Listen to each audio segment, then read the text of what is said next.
Hello student, कैसे हैं आप। नेक्सस एजुकेशन पॉइंट में आपका स्वागत है। हम हाजिर एक नई वीडियो के साथ। आज हम बात करेंगे बीए प्रोग्राम और ऑनर्स की पर्यावरण अध्ययन, एनवायरमेंटल साइंस स्टडीज़। टॉपिक है पारितंत्र किसे कहते हैं। तो बच्चों, पारितंत्र आए या पारिस्थितिक तंत्र आए, बात एक ही है। पारिस्थितिक तंत्र को ही पारितंत्र कहते हैं। तो इस वीडियो में हम बात करेंगे पारितंत्र किसे कहते हैं और इसके घटक के बारे में। अगर आपने अभी तक हमारे चैनल को सब्सक्राइब नहीं है तो आप हमारे चैनल को सब्सक्राइब करें ताकि हमारी आने वाली वीडियो का नोटिफिकेशन आपको आसानी से मिल सके। चलिए, पारितंत्र के घटक से पहले हम पारितंत्र के अर्थ के बारे में बात करेंगे। पारितंत्र किसे कहते हैं, तो इसे बड़े ध्यान से समझिएगा। पारितंत्र या पारिस्थितिक तंत्र एक प्राकृतिक इकाई है जिसमें एक क्षेत्र विशेष के सभी जीवधारी अर्थात पौधे, जानवर और अणुजीव शामिल हैं, जो अपने अजैव पर्यावरण के साथ अंतःक्रिया करके एक संपूर्ण जैविक इकाई बनाते हैं। वास्तव में परितंत्र एक विशेष और पहचान योग्य वाला क्षेत्र होता है, जैसे वन, चारागाह, रेगिस्तान, दलदल और तटीय क्षेत्र आदि पारितंत्र के अंतर्गत आते हैं। पारितंत्र की प्रकृति उसकी पहाड़ियों, मैदानों, नदियों, झीलों, द्वीपों जैसे भौगोलिक विशेषताओं पर आधारित होती है और ये सभी चीज़ें एक दूसरे पर आश्रित होती हैं, यानी इनका एक तंत्र पाया जाता है। जलवायु की दशाएं भी उसे नियंत्रित करती है। साधारण शब्दों में, प्रकृति में जीवों के विभिन्न समुदाय एक साथ रहते हैं और परस्पर एक दूसरे के साथ साथ अपने भौतिक पर्यावरण के साथ एक पारिस्थितिक इकाई के रूप में एक दूसरे पर आश्रित होते हैं। इसे ही पारितंत्र कहते हैं। तो बच्चे, जो पृथ्वी पर आपने देखा होगा, पहाड़, झरना, जीव, मनुष्य, वन, रेगिस्तान, समुद्र, ये सारी चीज़ें जो है वो एक दूसरे पर अन्य आश्रित हैं, यानी एक दूसरे पर आश्रित है।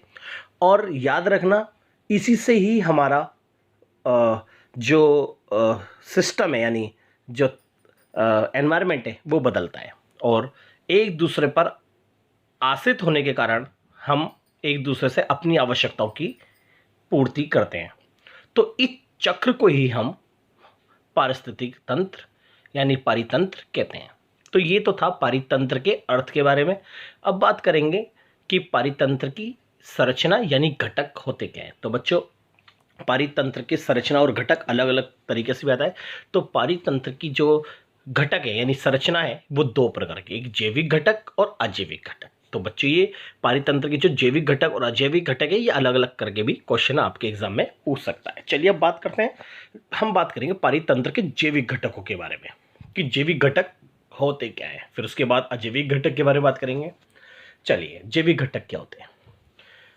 इसमें यानी जैविक घटक में पर्यावरण के सभी जैविक तत्व सम्मिलित होते हैं, यानी जीवमंडल के जैविक घटकों में सूक्ष्म जीवों से लेकर पक्षी जगत, स्तनपायी रेंगने वाले प्राणी आदि सम्मिलित हैं। यानी जैविक घटक के अंदर वे सभी चीज़ें आती हैं जिसमें जीवन होता है। जीवन तो मनुष्य में भी है, जीवन रेंगने वाले कीड़ों में भी है, रेंगने वाले जो प्राणी उनमें भी है, पक्षी में भी है, जानवरों में भी है। तो ये सभी जो जीवन जीने वाले जो तत्व यानी वो होते हैं जीव, उन्हें ही हम जैविक घटक कहते हैं। इसलिए इन्हें उत्पादक, उपभोक्ता व घटक की श्रेणी में विभक्त किया गया है। आपको मैं बता दूं, जैविक घटक में जिसमें जीवन होता है वो अपना जो भोजन है खुद स्वयं बनाते भी हैं और उसको उपभोग भी करते हैं और उसको आपस में मिलकर बांटते भी हैं। चलिए बात करते हैं जैविक घटक के जो तीन श्रेणियां हैं, जो उत्पादक, उपभोक्ता और अपघटक। इस तीनों के बारे में हम बात करेंगे। उपभोक्ता होता क्या है जैविक घटक के बारे में, चलिए देखते हैं।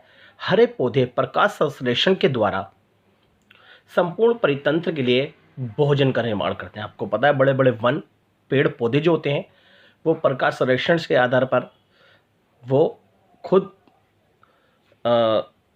पौधे जो होते हैं, ये हरे पौधे जो होते हैं वो स्वपोषी कहलाते हैं, क्योंकि ये इस प्रक्रम के लिए मिट्टी से जल, पोषक तत्व, वायु से कार्बन डाइऑक्साइड प्राप्त करते हैं। ये जो वन है, ये जो मिट्टी होती है, इनकी जड़ें होती है, उससे जल भी लेते हैं, पोषक तत्व भी लेते हैं और वायु से कार्बन डाइऑक्साइड लेते हैं तथा सूर्य से सौर ऊर्जा प्राप्त करके हमें ऑक्सीजन में देते हैं। और हम इस तरह ये जो पेड़ पौधे हैं, इससे हम यहाँ पर उत्पादन करते हैं इसका, यानी इससे उत्पादन होता है। फिर इसको इस्तेमाल करते हैं उपभोक्ता, यानी जो दूसरा है वो उपभोक्ता है। ये विषम पोषी कहलाते हैं, यानी जो ये वाले जो उपभोक्ता जो होते हैं और स्वपोषियों द्वारा संश्लेषित किए गए भोजन को खाते हैं, यानी ये जो हमने उत्पादक करा है उसे फिर जो जीव है उसे खाते हैं। मनुष्य भी खाते हैं पेड़ पौधों को, और जीव जंतु और जितने भी आपके जो जानवर है वो भी खाते हैं शाकाहारी। भोजन की पसंद के आधार पर इन्हें 3 वर्गों में बांटा गया। अब ये जो उपभोक्ता जो होते हैं वो 3 तरीके के होते हैं, जैसे कि शाकाहारी, जाहिर सी बात है शाकाहारी भी होते हैं, जैसे कि शाकाहारी में गाय, हिरण और खरगोश आदि सीधे ही पौधों को खाते हैं। क्यों? जो पौधे होते हैं वो उत्पादक होते हैं और इनको खाने वाले उपभोक्ता होते हैं। अब इसके अंदर शाकाहारी भी होते हैं, मांसाहारी भी। शाकाहारी गाय, हिरण, खरगोश बता दिया, ये तो शाकाहारी सीधा पौधे ही खाते हैं, जबकि मांसाहारी वे जंतु हैं जो अन्य जंतुओं को खाते हैं, यानी जो पेड़ पौधे खाते हैं और उनका मांस ये खाते हैं, जैसे कि शेर, बिल्ली, कुत्ता ये खाते हैं ना, ये मांसाहारी हो जाते हैं। और तीसरा है सर्वाहारी, जो कि दोनों ही खाते हैं, जैसे कि जीव, पौधों और जंतुओं दोनों को खाते हैं। जैसे कि मानव है, मानव जो उत्पादक पेड़ पौधे हुए उसे भी खा रहा है और साथ ही साथ में मांसाहारी भोजन भी खा रहा है, और जो मांसाहारी जो शाकाहारी भोजन खाता है उसे भी खाता है, जैसे गौरैया। तो ये 3 प्रकार के हमारे उपभोक्ता में आते हैं। अब बात करते हैं अपघटक के बारे में। ये जीव जो होते हैं आहार के रूप में मृत कार्बनिक का सामग्री का सेवन करते हैं। ये जीव मृत पौधों व पशुओं के अवशेष द्वारा उत्सर्जित पदार्थों का सेवन कर जीवित रहते हैं, जैसे जीवाणु, कीड़े मकोड़े व कवक आदि। ये अपघट जो होते हैं, आपने देखा होगा पेड़ में बहुत सारे कीड़े मकोड़े जो होते हैं ना, जो अंदर ही मिट्टी में रहते हैं, तो फिर ये लोग अपघटक में आते हैं। इस तरह से ये जो हमने बात करी जैविक घटक के बारे में बात करी। अब हम बात करेंगे अजैविक घटक के बारे में, तो आप बहुत अच्छे से इसे तैयार करना। पारितंत्र का जैविक घटक थे, अब बात करेंगे अजैविक। अजैविक घटक क्या होते हैं? वास्तव में साधारण शब्दों में अगर मैं बात करूँ, अजैविक घटक वे घटक होते हैं जिसके अंदर जीवन नहीं होता। जैसे पारितंत्र के अंदर समुद्र, झरना, तापमान, प्रकाश, ऊर्जा, ये सारे अजैविक घटक हैं। पारितंत्र में अजैविक तत्वों का विशेष महत्व पारितंत्र के अजैविक घटक हैं। तापमान, प्रकाश, ऊर्जा, कार्बनिक पदार्थ जैसे ऑक्सीजन, नाइट्रोजन, रासायनिक व भौतिक क्रियाएं आदि, ये सब अजैविक घटक पाए जाते हैं और ये सब मानव और जीवधारियों के लिए बहुत ही महत्वपूर्ण होते हैं जीने के लिए।